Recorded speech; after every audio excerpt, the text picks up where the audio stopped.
Cómo programar su mente para el éxito. Módulo 9. Todo lo que es y lo que será es el resultado de lo que sucede en su mente.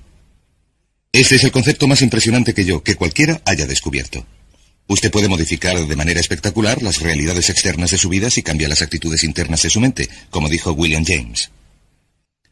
Ya hemos hablado sobre las diversas leyes. La ley de las creencias, que sus creencias se convierten en sus realidades, que usted ve el mundo según lo que crea que constituye la verdad sobre el mundo. Las creencias crean el hecho real, según piense el hombre en su corazón o la mujer en su corazón, así serán. También sabemos que la ley de la correspondencia dice que su mundo externo siempre se corresponderá con su mundo interno. Esto significa que hay algo en su mundo interno que se corresponde con todo lo de su mundo externo. Esto es lo que dijo el gran Emmett Fox cuando habló sobre el equivalente mental. Dijo que todo en nuestra vida exterior tiene un equivalente mental en nuestra vida interior. Para cualquier cosa que quiera ver de un modo diferente en su vida exterior, deberá suministrar primero el equivalente mental interno. La ley de atracción dice, cualquier cosa que ocupe su mente de manera continuada, la atraerá hacia sí. Sus pensamientos dominantes establecen un campo de fuerza de energía que atrae a su vida a las personas y las circunstancias que usted necesita. Esto lo comento por el siguiente motivo. La mayoría de la gente se pregunta cómo podrá lograr un trabajo mejor, una relación mejor, cómo podrá averiguar la información que necesita o conseguir la educación que necesita, etc. No tiene que preocuparse al respecto. Lo que ha de hacer es dejarlo claro en su mente. Activar y penetrar en el flujo de estas leyes mentales universales y todo lo que necesite llegará a usted tal como lo necesite, exactamente cuando lo necesite y en la forma precisa en que lo necesite. Durante esta sesión vamos a hablar, ya hemos hablado antes, del autoconcepto. Hemos dicho que su autoconcepto es ese conjunto de creencias internas que determinan lo que sucede. Su autoconcepto es el resultado total de la suma de cada información individual que ha absorbido durante su vida sobre sí mismo y su mundo, y que ha aceptado como verdadera. Se convierte en parte de su autoconcepto. Su autoconcepto es el mecanismo interno correspondiente que determina lo que le sucede. ¿Qué quiere decir esto? Quiere decir que el cambio empieza con un cambio dentro de su autoconcepto. Todo cambio empieza cuando usted absorbe una información que modifica sus creencias. Ahora bien, las creencias son lo más difícil de cambiar, porque las defendemos con gran energía. Tenemos que estar dispuestos a renunciar a nuestras creencias autolimitadoras. Tenemos que estar dispuestos a examinar nuestras creencias sinceramente. Recuerden que hemos hablado del autoconocimiento. Tenemos que estar dispuestos a examinar nuestras creencias sinceramente y a decirnos, ¿me sirven estas creencias? ¿Es esto lo que quiero ser? ¿Es esto lo que quiero hacer? ¿Es esto lo mejor que puedo conseguir? Y uno empieza a cuestionar sus creencias y a cambiar su autoconcepto al absorber una información nueva que evoluciona hasta convertirse en un nuevo concepto. Y esto nos lleva a un concepto llamado la psicología del devenir. La psicología del devenir dice que cada uno de nosotros está en estado de crecimiento y cambio continuos. Nuestros autoconceptos y nuestras creencias se están modificando sin cesar. Por ejemplo, de niños creíamos un conjunto de cosas acerca del mundo de los adultos, de adolescentes otro. Recién cumplidos los 20 años, creíamos otras cosas, y según crecemos y evolucionamos, vamos modificando nuestras creencias y autoconceptos. Cambiamos nuestra propia imagen, cambiamos nuestra forma de ver el mundo, de manera que estamos en proceso de devenir. Esto sucede continuamente y es algo así. Es como una mata seca que lleva el viento. Está evolucionando y cambiando continuamente, pero siempre en la dirección de su meta predominante, siempre en la dirección de aquello en lo que está pensando más intensamente en ese momento.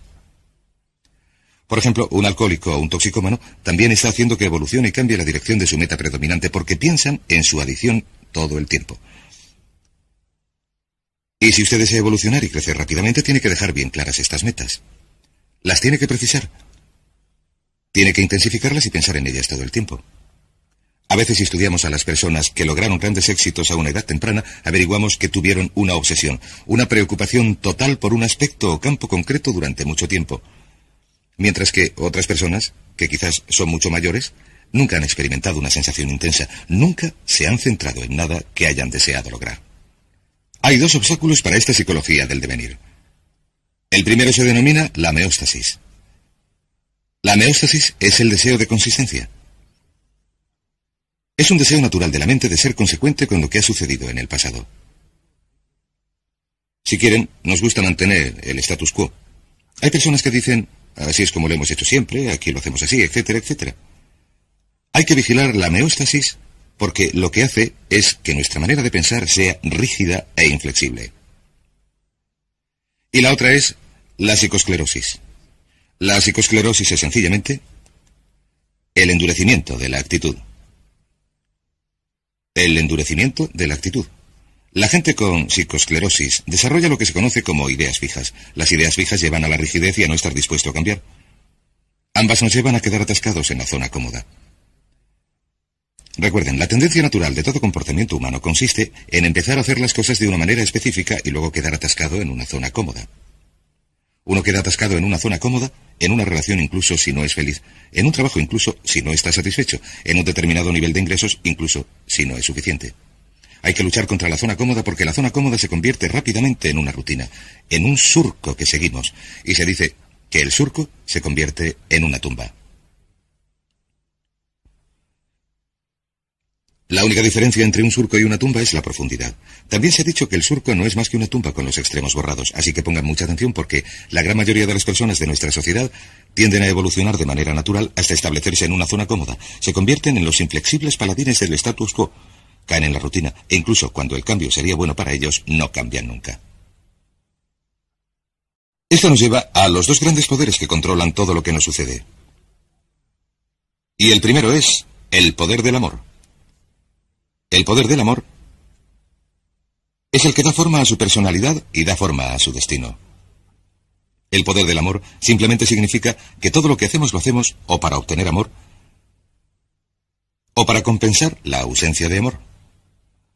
Antes dijimos que la personalidad completa del niño se forma de acuerdo con la calidad y la cantidad del amor que recibe, y que todos los problemas del adulto son el resultado del amor retenido. Retenido por nuestros padres, quizás retenido de la gente cuando crecemos. El otro poder es el poder de la sugestión. El poder de la sugestión actúa a lo largo de todas nuestras vidas. El poder de la sugestión es muy fuerte.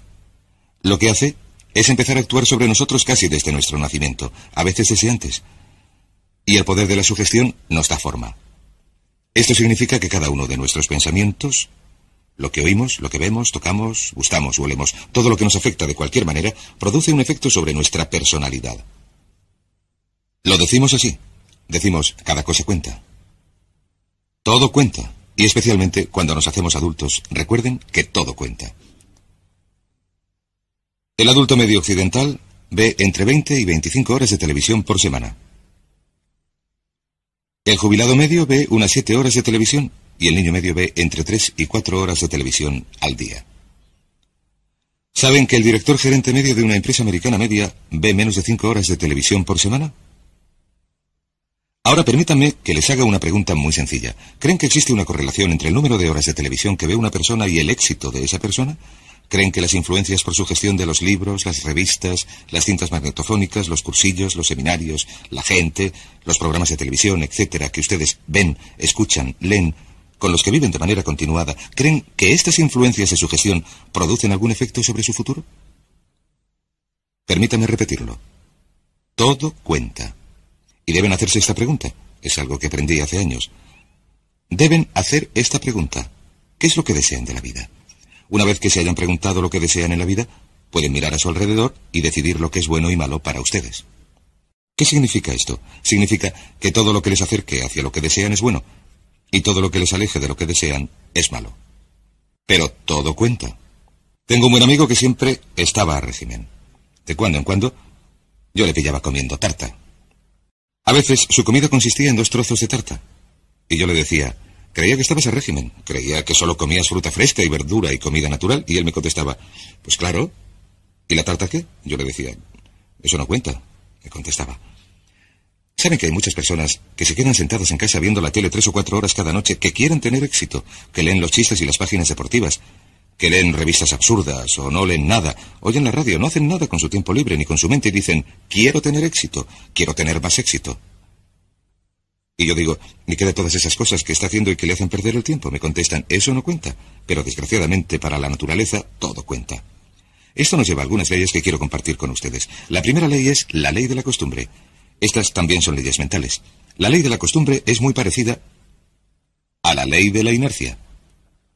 La ley de la inercia dice que un cuerpo en reposo tiende a permanecer en reposo, a no ser que actúe sobre él una fuerza externa. También si el cuerpo entra en movimiento, tiende a permanecer en movimiento, a no ser que actúe sobre él una fuerza externa. La ley de la costumbre dice que sin una decisión específica por su parte para cambiar algún aspecto de su vida, la tendencia natural es seguir igual indefinidamente. Como dijo una vez un especialista en gestión de tiempo, cuanto más haga lo que está haciendo, más recibirá de lo que recibía.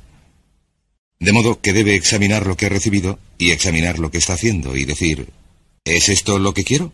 Seguirá en la misma dirección, a no ser que se decida a cambiar de forma concreta y específica. También hay otra ley que se llama la ley de la emoción. Y por cierto, antes de hablar de la ley de la emoción, permítanme decir esto. Alrededor del 95% de lo que hacemos lo hacemos por costumbre. La única diferencia importante entre la gente con éxito y los fracasados es que la gente con éxito tiene costumbres de éxito y los fracasados tienen costumbres de fracaso. Por ejemplo, ¿han oído el refrán al que madruga Dios le ayuda? ¿Por qué es esto? ¿Por qué madrugan tantas personas con éxito? Pues porque se aprovechan mejor el día. Y también porque madrugar les obliga a irse pronto a la cama. No malgastan las noches, que es cuando están más cansados y producen menos. De modo que vemos una y otra vez que los hombres y las mujeres de éxito se acuestan pronto y se levantan pronto. Tienen una costumbre de éxito. ¿Por qué no se acuesta pronto y se levanta pronto mucha gente? Porque son perezosos, no son disciplinados, no tienen metas que deseen con suficiente intensidad, no tienen costumbres de éxito. El 95% de su éxito lo determinará el tipo de costumbres que desarrolle. Si tiene buenas costumbres, conseguirá el éxito a pesar de los pesares. La ley de la emoción dice esto. Todas las decisiones que tomamos se basan en la emoción. Se solía decir, la gente actúa al 95% por emoción y al 5% por lógica. Uno de los grandes descubrimientos que he hecho es que la gente actúa al 100% por emoción, que no actuamos por emoción ni siquiera al 95%. Cada decisión que tomamos se basa en la emoción. Si alguien dice, esto es lo lógico, lo que quiere decir es que, aunque parezca lógico, lo que sucede es que aquello está más cargado de emoción. La ley de las emociones dice que todas las decisiones que tomamos son emocionales. Y dice también que una emoción fuerte domina a una más débil. Una emoción fuerte domina a una emoción más débil. Así que la emoción más fuerte será la emoción dominante. Y determinará lo que uno haga. Toda acción viene determinada por la emoción predominante en ese momento. Según cuál sea la emoción más fuerte, si es el temor dominará sobre lo que uno haga. Si es el deseo dominará sobre lo que haga. Las dos emociones principales que luchan en nuestro interior continuamente son el temor y el deseo. Un campeonato mundial que se repite sin cesar. Nuestros temores nos retienen, nuestros deseos nos impulsan. ¿Cómo se hace para que venzan los deseos? Muy sencillo. Se usa la ley de la concentración y se piensa todo el tiempo en lo que uno quiere. Concéntrese todo el tiempo en lo que quiere. Se mantiene la mente fija en el deseo. Se preocupa uno totalmente por lo que quiere, como dijimos antes, y los temores tienden a disminuir. Pero piense en lo que piense, si piensa en sus temores o si piensa en sus deseos, la ley de la emoción es la que determinará sus acciones, y sus acciones determinarán sus resultados. Esto nos lleva a otra ley que se llama la ley de la expresión. Esta ley de la expresión es muy interesante. Esta ley de la expresión es muy antigua, anterior incluso a una cita de Aristóteles. Todo lo que se imprime se expresa. Todo lo que se imprime se expresa. Todo lo que se imprime se expresa. ¿Qué significa esto? Voy a sentarme hasta que esté limpio el encerado. Significa sencillamente esto. Todo lo que, por cualquier motivo, se imprima en su psique, venga de la fuente que venga, todo lo que se mezcle con la emoción y se incorpore a su autoconcepto, con el tiempo se manifestará como parte de su personalidad y parte de su realidad. Dice en efecto que vemos el mundo a través de nuestro autoconcepto. Lo que vemos realmente es nuestro concepto del mundo. No creemos lo que vemos, sino que vemos lo que creemos. Lo que se haya imprimido en su mente como un hecho, como una verdad, como una realidad, se manifestará en su realidad o se expresará en su mundo, porque es lo que verá. Si ve que cierto tipo de personas son buenas, entonces verá bondad en esas personas. Si cree que los miembros de un partido político son imbéciles, todos los miembros de ese partido político le parecerán imbéciles, incluso los más sabios e inteligentes. Si cree que la oportunidad está presente en todas partes, verá oportunidades en todas partes. Si cree que controla totalmente su destino, entonces verá indicios de esto. Si se cree una persona popular, valerosa, confiada, con influencias, entonces actuará de manera consecuente con esa creencia y verá sus manifestaciones a su alrededor. He leído un caso interesante hace poco. Una adivina convenció a un joven de origen humilde que no tenía ninguna confianza en sí mismo de que era la reencarnación de Napoleón Bonaparte. Es una historia maravillosa, una historia verídica. Empezó a creerse que era la reencarnación de Napoleón Bonaparte. Se fue a la biblioteca y estudió a Napoleón. Lo averiguó todo sobre Napoleón. Empezó a andar, a hablar y a actuar como Napoleón, y a pensar como Napoleón. Empezó a imaginar grandes planes que Napoleón habría imaginado. Empezó a actuar valerosa y confiadamente ante la incertidumbre como lo habría hecho Napoleón. Con el tiempo llegó a convencerse totalmente de que aquella persona tímida y reservada era de verdad la reencarnación de Napoleón. Mejoró su carrera profesional. Le dieron aumentos, le promocionaron. Cambió su forma de vestir, empezó a hablar con más confianza y cuando llegó a averiguar que la adivina le había engañado, había llegado a ser un hombre de negocios muy próspero. Muy interesante. Todo lo que queda impreso y se acepta, se manifiesta. Esto nos lleva a una ley mental importantísima. Es la que se conoce como la ley de la inversión. Cuando supe de esta ley por vez primera, me impresionó tanto que quería ocultarla y esconderla y no hablar de ella a nadie. Esta es la primera vez que explico esta ley a alguien en cualquier forma. La ley de la inversión dice sencillamente esto. Si uno logra un determinado nivel de éxito, un determinado nivel de salud, una determinada calidad de relaciones, entonces esa calidad de relaciones creará un estado subjetivo. Un estado subjetivo significa sentimientos, un estado emocional. En otras palabras, si uno gana un premio, siente que es un ganador. Si uno se enamora, siente que es un amante. Si triunfa en los negocios, siente que es un triunfador. Lo objetivo crea. En otras palabras, la realidad objetiva o el hecho llega a crear lo subjetivo o el estado emocional. ¿Les parece que esto tiene sentido? En otras palabras, sucede algo. Uno se siente de maravilla, ya me entienden. Sin embargo, la ley de la inversión dice, si comprenden esto, este hecho por sí solo puede cambiar su vida porque ha cambiado la mía, dice que si uno puede crear de manera artificial el estado subjetivo o la sensación pondrá en acción las leyes de la atracción y de la correspondencia. Atraerá a su vida a la gente, las circunstancias, las oportunidades necesarias para crear algo objetivo que se corresponderá con lo subjetivo. Y el método es este. Es tan sencillo que es sorprendente. Funciona así. Cada vez que piense en algo que verdaderamente desee, imagínese que ya lo tiene. Imagínese que ya lo tiene. Parece un juego de niños, pero es potentísimo. Y lo único que les sugiero es que lo intenten durante un tiempo. Imagínese, cierre los ojos. Piense en ello. Si es necesario, póngase de pie, relájese. Haga lo que quiera, solo imagine que ya lo ha logrado y siéntalo así. Sienta que ya ha logrado el éxito. Como si ya hubiera sucedido en el pasado. Como si ya lo hubiera conseguido. No tiene que volver a preocuparse por ello. Ya ha logrado la sensación. Y si repite esa sensación una y otra vez, esta ley de la inversión creará esta sensación según se concentre más y más en la sensación. De hecho, la sensación empezará a modificar las cosas en su interior y en su exterior, y a impulsarle hacia su meta, o a impulsar su meta hacia usted, y el objetivo se hará realidad precisamente en el momento oportuno y en el lugar oportuno. De hecho, ni siquiera tiene que preocuparse por el proceso entre las distintas etapas. Lo único que tiene que hacer es retener la sensación de manera muy, muy intensa. Hablaremos de ello un poco más cuando hablemos de los métodos de programación mental. La ley siguiente es la ley de la práctica. La ley de la práctica también se conoce como la ley de la repetición. Dice que todo lo que haga una y otra vez con suficiente frecuencia se convierte en una nueva costumbre. ¿Quiere ser una persona positiva, entusiasta? ¿Quiere hacerse rico y próspero? ¿Qué desea de la vida? Sea lo que sea, si lo practica una y otra vez, con el tiempo se convertirá en una nueva costumbre, siempre que lo practique pensando en ello. Verá, se tarda unos 21 días en desarrollar una nueva costumbre. Hay que repetirlo una y otra vez durante 21 días. Lo que vamos a hacer como resultado de este cursillo y como resultado de lo que hemos comentado es pedirle o sugerirle que haga lo que llamamos el régimen AMP de 21 días. Esto quiere decir que durante 21 días le vamos a pedir que haga algo muy difícil, una de las cosas más difíciles que va a hacer en su vida. Durante 21 días quiero que centren su mente en lo que desean y que no piensen en lo que no desean. Centre su conversación en lo que desea y no hable de lo que no desea. Centre sus sueños, su imaginación, sus pensamientos, sus sentimientos. Centre todo su entorno en lo que desea. No piense en lo que no desea. Es muy sencillo, no es complicado. Es una de las cosas más difíciles que hará en su vida. ¿Por qué hablamos de 21 días? Por una buena razón.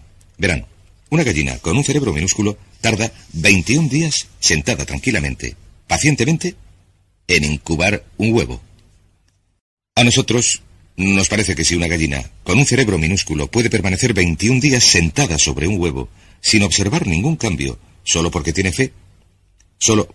fe, 21 días pasa sentada sobre el huevo, entonces probablemente podemos pedir a unos adultos con un cerebro que pesa 1,5 kilos, con entre 12.000 y 20.000 millones de células y con capacidad para recordar y retener todos los conocimientos de la humanidad, si se pudiera introducir una sonda en su cerebro, podemos pedir a esos adultos que perseveren durante 21 días. Si puede seguir un régimen de actitud mental positiva durante 21 días, centre en él su mente. Su meta es convertirse en lo que llamamos una persona puramente positiva. Una persona puramente positiva. Porque sabe que si es una persona puramente positiva, si sus conversaciones, sus actos y sus relaciones son puramente positivos, lo que llamamos una persona PPP, y si practica esto durante 21 días, verá que su vida cambiará. Todo cambiará a su alrededor. Su salud, sus relaciones, su trabajo, sus oportunidades y todo lo demás. Es sencillo, pero no es fácil. Si lo puede hacer, si lo puede practicar, se convertirá en costumbre. Incluso la propia ley de la inversión, la propia ley de la emoción, la propia ley de la costumbre empezarán a cambiar. ¿Cuáles son las 4 cosas que necesita para que se opere este cambio importante? Primero, necesita el deseo. El deseo es el punto de partida para cualquier cambio. La pregunta más importante que uno se tiene que hacer en la vida es: ¿hasta qué punto desea lo que desea? ¿Hasta qué punto lo desea? ¿O lo desea de verdad? Verán, hay montones de personas que desean montones de cosas, pero ¿hasta qué punto las desean? Si las desea muchísimo, si las desea con intensidad, entonces nada en el mundo podrá impedir que las logre. Hay una interesante anécdota sobre Sócrates. Sócrates hablaba con uno de sus discípulos que le decía: «Tengo sed de saber, ¿qué puedo hacer para aumentar mis conocimientos?» Y Sócrates le contestó: «El conocimiento es algo que está al alcance de todos. Es fácil de obtener si de verdad lo deseas». El discípulo contestó: «Estoy seguro de que lo deseo de verdad». Y Sócrates le dijo: «Ven conmigo», y le llevó al mar. Y se metió con él en el mar Egeo. Estaban a algo más de 1 metro de profundidad, y Sócrates, un hombre muy fuerte, cogió al joven y le metió la cabeza en el agua. Y el joven empezó a luchar y luchar, a desesperarse. Y por fin le sacó del agua y le dijo: «¿Qué es lo que querías mientras estabas bajo el agua?» Y le respondió: «Lo único que quería era aire. Solamente podía pensar en el aire». Sócrates le dijo: «Cuando desees el conocimiento con la misma intensidad con que deseabas el aire, conseguirás todo el conocimiento que desees.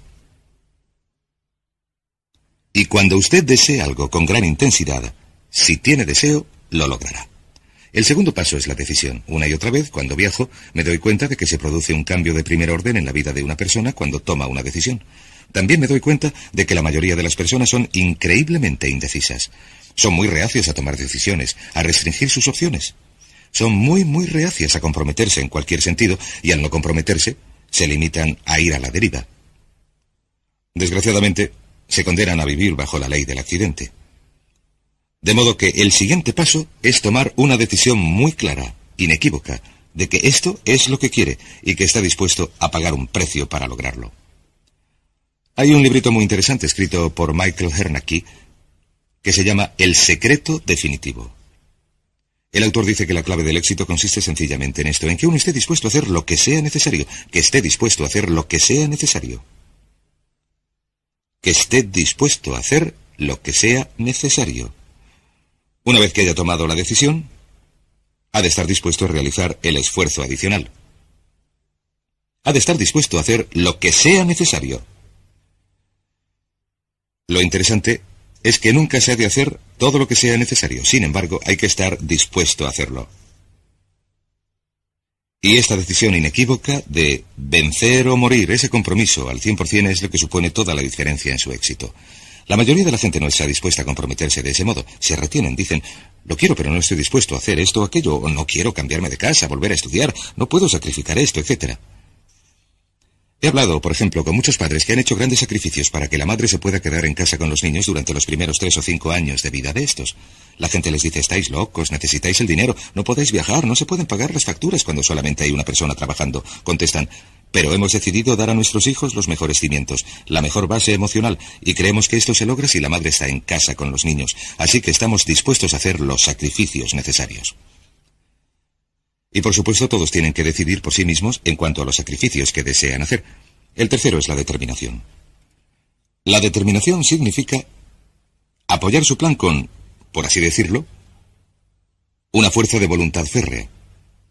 Una vez más, todos los estudios que he examinado, y a lo largo de mi vida he dedicado unas 30.000 horas a estudiar el tema del éxito personal y empresarial, es que la fuerza de voluntad férrea es de enorme importancia. Determinación y constancia cuando las cosas se ponen feas, estar dispuesto a perseverar frente a la adversidad. Ese tipo de determinación es esencial para desarrollar los nuevos modelos de pensamiento que garantizarán su éxito. Y por último, disciplina. Esta es mi preferida. Generalmente, esta es la única ocasión en el curso en la que hablo del tema, pero la disciplina es la llave maestra de las riquezas. La disciplina es la llave maestra de las riquezas. La disciplina, estar dispuesto a hacer lo que uno sabe que debe hacer, cuando lo debe hacer, le guste o no, es la clave esencial de su éxito. ¿Por qué fracasa la gente en la vida? No es un milagro, no es un misterio. El motivo por el que la gente fracasa es porque no están dispuestos a hacer lo que sea necesario, no están dispuestos a pagar el precio. La mitad de las veces, 3/4 partes de las veces, no saben lo que quieren. Y los que lo saben, no son capaces de imponerse disciplina, de modo que la próxima vez que esté sentado viendo la televisión, la próxima vez que vaya en coche oyendo la radio en lugar de oír programas en cintas magnetofónicas, pregúntese sinceramente, en relación con la vida maravillosa que podría disfrutar, en relación con todas las cosas que desea, ¿me está acercando esto a mi meta o me está alejando de ella? Porque la verdad del asunto es que todo le acerca a su meta o le aleja de su meta, que nada es neutral, todo cuenta, que el tiempo pasa, el tiempo vuela. Ahora mismo, el reloj está haciendo tic-tac. Un buen amigo mío decía, recuerda que la vida no es un ensayo, es la función real. Y lo que uno se tiene que preguntar es, ¿soy sincero cuando digo que soy y tengo y hago todo lo que me es posible? Si sigue un régimen mental de 21 días, un régimen de AMP, si centra sus pensamientos en lo que desea durante 21 días, si practica la ley y desarrolla nuevas costumbres, si repite las cosas una y otra vez, practica la ley de la inversión, y se imagina como la persona que desea ser, y practica la ley de la expresión, que todo lo que se imprime en su mente se expresa, se manifiesta en su realidad, verá que se producen cambios espectaculares en su vida, a veces mucho más deprisa de lo que se pueda imaginar ahora. Créame, yo lo sé. He intentado y probado todo lo que les recomiendo. Miles de antiguos alumnos míos lo han hecho y han logrado resultados estupendos. Serán estupendos también para usted. Hablaremos más de ello durante el siguiente módulo.